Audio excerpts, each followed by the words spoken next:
Alors, bonjour au voisinage, j'espère que vous allez bien. Nous allons répondre aux questionnements de notre voisine. Je pense que c'est une voisine, donc ça peut être un voisin. En tout cas, très chers membres du voisinage, bonjour à vous. Le quartier espère que vous allez bien. On vous demande donc la permission d'être tutoyé dans le respect des uns et des autres. Cela étant dit, lisons son questionnement. Elle dit ceci. L'épouse peut-elle être exclue du testament si les biens ont été obtenus pendant le mariage dans le régime de la communauté des biens? La réponse est oui.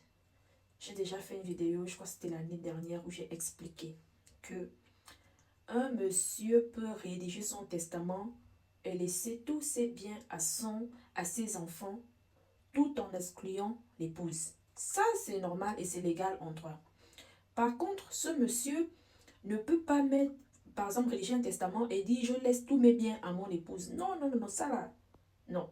Il ne peut que laisser une partie à son épouse et il a l'obligation de laisser l'autre partie aux enfants. C'est ce qu'on appelle en droit la réserve héréditaire. Alors, comment ça fonctionne? Moi, je ne sais pas, j'ai un problème avec les femmes. Je ne sais pas pour qui vous a dit que on se marie pour les biens. Toutes les femmes, dès qu'on fait une vidéo dans laquelle on parle des biens qui doivent revenir aux enfants, la plupart des messages, des commentaires, c'est « alors on se marie pourquoi? Ça sert alors à quoi de se marier ?» Attendez, donc, la motivation première pour laquelle vous vous mariez, là, ce sont les biens. Bref, mesdames, chères voisines, tantines, maman et sœurs, c'est peut-être la dernière fois que je vais aborder ce sujet. Voilà ce qui se passe lorsque vous êtes marié sous le régime de la communauté des biens. Écoutez bien. La communauté commence au moment de... Enfin, après la célébration du mariage. Donc, tous les biens qui ont été acquis pendant le mariage. Quand l'un des conjoints meurt, et puis je ne sais pas qui vous a dit ici là que dans cette affaire de mariage, avec l'homme qui meurt, il y a beaucoup là qui meurent avant, hein. L'ancien couple présidentiel là. Maman, elle dit qu'elle est morte avant Papa Omar. Je ne sais pas si vous connaissez, comment il s'appelle, l'ancien maire de... Comment il s'appelle, papa là? Tous mes man, je pense. Vous savez que, comment elle s'appelait sa femme, j'ai oublié, maman, je crois que c'était Simone ou quelque chose comme ça. Elle est partie avant. On a beaucoup comme ça. On a aussi l'ancien premier ministre, Papa Raymond Doxima. Il y a son épouse qui est partie avant. Ils sont nombreux comme ça, je peux citer. Laissez-moi juste le temps de réfléchir. Est-ce que vous voyez un peu? Donc, il n'y a pas que les hommes qui meurent avant. Donc, tout ce qu'on dit ici, ça s'applique aussi aux hommes. Parce que beaucoup d'entre vous aussi, vous attribuez aussi les enfants aux hommes. Beaucoup d'entre vous aussi, pendant qu'elles sont mariées, elles font des enfants avec d'autres hommes. Tout ça, ce sont des enfants eus hors mariage. Maintenant, répondons à la question. Je disais ceci. Lorsque vous êtes marié sous le régime de la communauté des biens,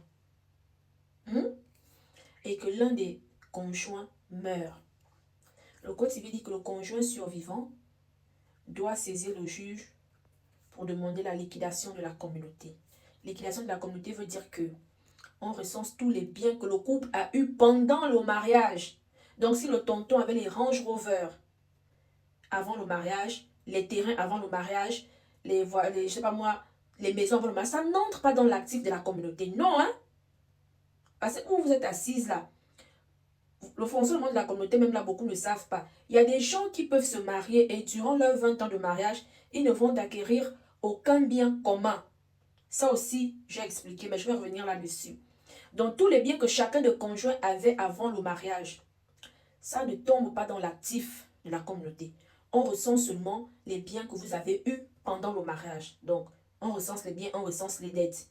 On prend l'actif là, on cherche l'argent. S'il y a les dettes, on paye les dettes. Maintenant, ce qui reste là, il reste 2 maisons, une voiture, un terrain.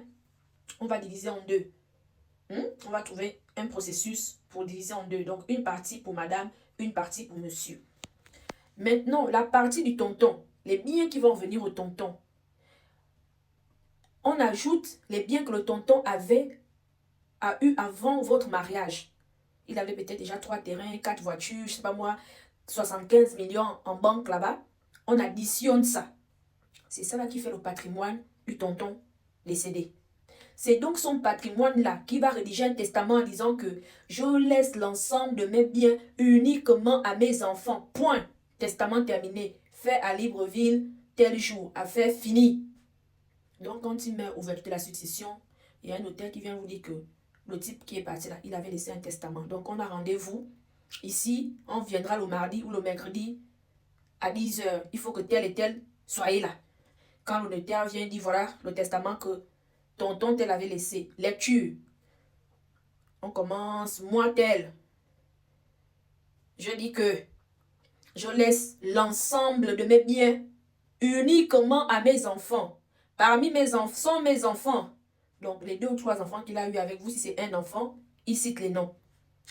Ensuite, il cite maintenant les enfants que j'ai eu avec la Chizala, Madame telle, il cite les noms des 4 enfants.